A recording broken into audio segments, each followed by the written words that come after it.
Hello বন্ধুরা, আবারও একটা নতুন ব্লগ ভিডিও নিয়ে চলে আসলাম আমি বিপ্লব। ট্রেনে করে কিভাবে চট্টগ্রাম থেকে ঢাকায় যাবেন এবং সম্পূর্ণ প্রসেস আপনাদেরকে আজকে দেখিয়ে দেব। চলুন ভিডিওটা শুরু করা যাক।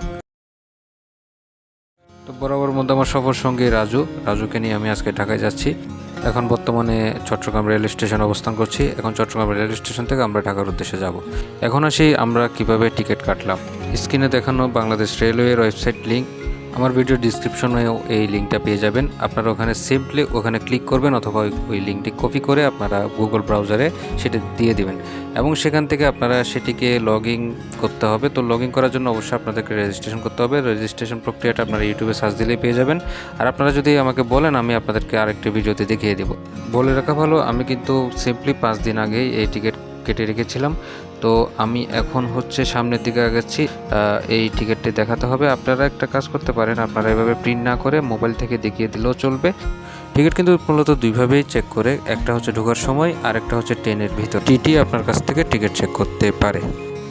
ট্রেনের বগি খুঁজতে খুঁজতে লিঙ্কের কতগুলো অপশান আপনাদেরকে দেখিয়ে দিই। যেমন এখানে অনেক ধরনের স্নিগ্ধা চেয়ার আছে, এসি চেয়ার আছে, শোভন চেয়ার আছে। আমরা সেখানে কত প্রাইস হতে পারে, কত সিট আছে, সব কিছু কিন্তু ওয়েবসাইট আপনারা দেখতে পারবেন।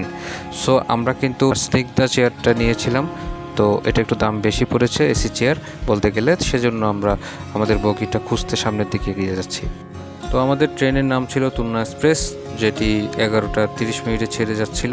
তো আমরা আমাদের গন্তব্য নাম্বার বগি এসি চেয়ার। তো আমরা সেই গন্তব্যে চলে আসি, যে নাম্বার চেম্বারে। তো আমরা অলরেডি চলে যাচ্ছি ভিতরের দিকে। ও হ্যাঁ, রেজিস্ট্রেশন কিন্তু আপনাকে অবশ্যই ভোটার আইডি কার্ড সলিড থাকতে হবে। একজন ভোটার আইডি কার্ডকৃত রেজিস্ট্রেশনকৃত মানুষের সাথে সর্বোচ্চ 4 জন সফরসঙ্গী যেতে পারবে। তো আপনি আপনার অনলাইনে যে সিটে কেটেছিলেন, যেই নাম্বারগুলো কেটেছিলেন, সেখানে নামগুলো উল্লেখ থাকবে, নাম্বারগুলো উল্লেখ থাকবে।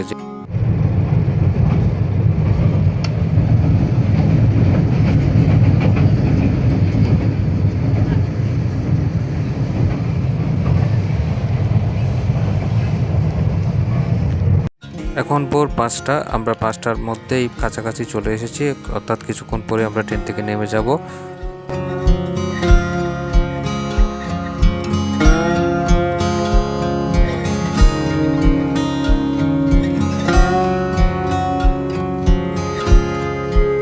অবশেষে আমরা পৌঁছে গেলাম ঢাকার কমলাপুর রেল স্টেশন।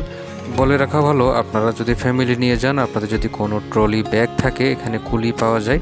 এই যে লাল লাল ড্রেস পরা দেখছেন, ওই কুলি দিয়ে আপনারা এগুলো নিয়ে যেতে পারবেন। অবশ্যই দরদাম করে নেবেন। এই হলো কমলাপুর রেল স্টেশনের চিরচেনা মুখ। সকালবেলার নাস্তা করে ফেললো আমাদের রাজু। সকালবেলার নাস্তা করে ফেলছো? হ্যাঁ, কেমন লাগতেছে তোমার? আর খাবার রুটি তো অলরেডি 5টা খেয়ে ফেলছো। এই যে দেখেন, লেটু পুটে খেয়ে ফেলছে একদম। শেষ করার পরে আপনাদেরকে বলতেছি আর কি, আগে বলি নাই কারণ খিদে বেশি লাগছিল তো সেজন্য।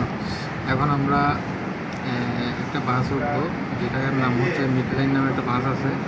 ওখান থেকে আমরা সরাসরি মোহাম্মদপুর চলে যাবো।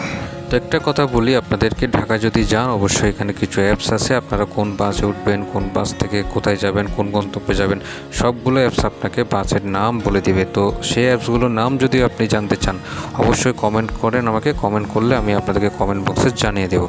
একই সাথে সহযোগিতা নিতে পারেন গুগল ম্যাপ থেকে। আপনারা গুগল ম্যাপে বসে বসে দেখবেন কোথায় যাচ্ছেন। হ্যালো গাইস, আমরা এখন মোহাম্মদপুর নেমে গেছি। আমাদের সাথে আছে রাজু, আর সাথে আরেকজন নতুন ভাইয়া পাইছি, রায়হান ভাই আছে দিনাজপুর থেকে। তো এটা মোহাম্মদপুর, দেখেন ব্রিজ। তো আমরা এখান দিয়ে এটা দিয়ে উঠবো, এটা দিয়ে উঠে তারপর ওই দিকে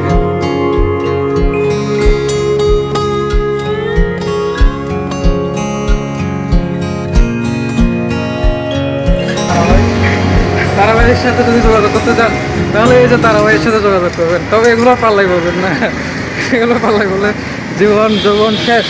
দর্শক, আমরা এখন মোহাম্মদপুর থেকে এখন যাব কোথায়, আজিমপুর।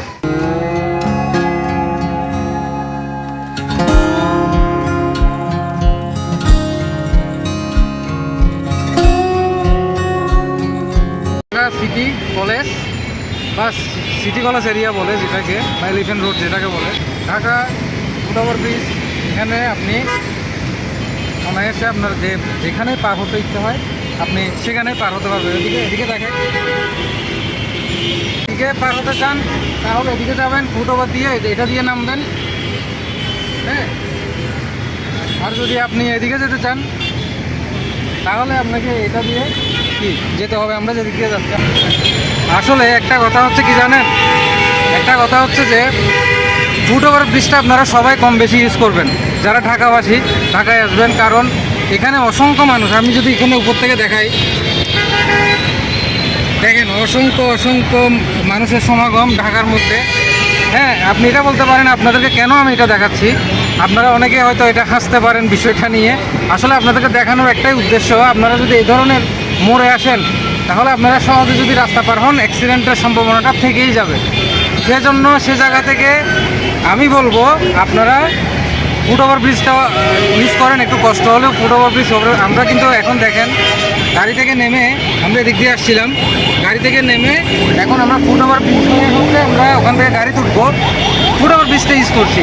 একটু কষ্ট হলেও ফুটওভার ব্রিজ ইউজ করছি, কারণ এই ফুটওভার ব্রিজটা আপনাকে নিরাপত্তা দিবে। পরবর্তী রাঙ্গামাটির আরেকটি ব্লগ আসছে, সেটা দেখার আমন্ত্রণ জানিয়ে আজকের মতো আমি বিপ্লব বিদায় নিলাম।